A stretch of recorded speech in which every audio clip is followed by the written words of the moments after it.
Magandang buhay mga kabayan.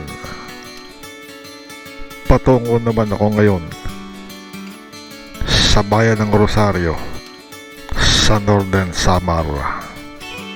Kapag nagbibiyahe ako, lalo na at kung nag-iisa, medyo kinakabahan kasi estranghero ka rito sa lugar na ito. Wala kang kakilala, nag-iisa ka nga, so medyo kabado.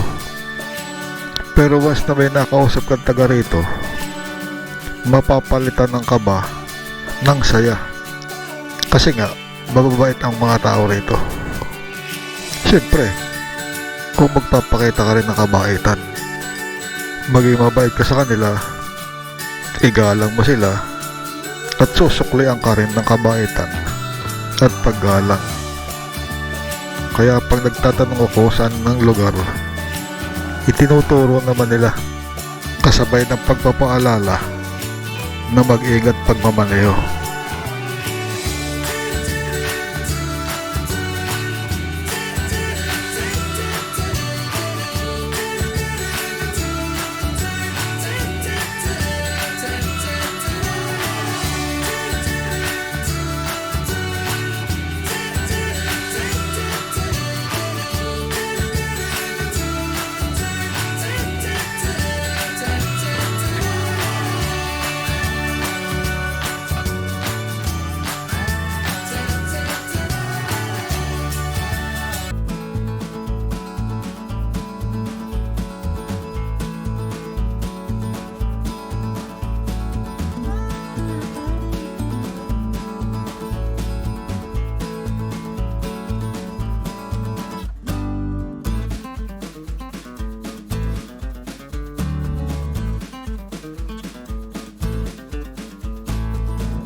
Ito na po ang destinasyon ko, ang Our Lady of the Holy Rosary Church, nakilala rin sa pangalang Nuestra Señora del Rosario Church, rito sa Rosario, Northern Samar.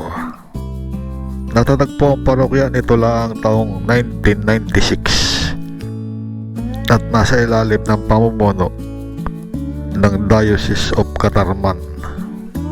Ito naman po ang bayan ng Rosario.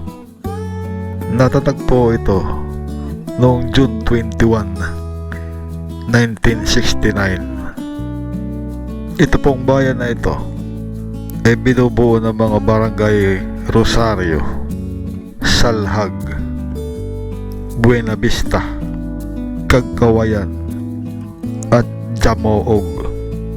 Lahat raw po yun ay dating isakop ng bayan ng San Jose.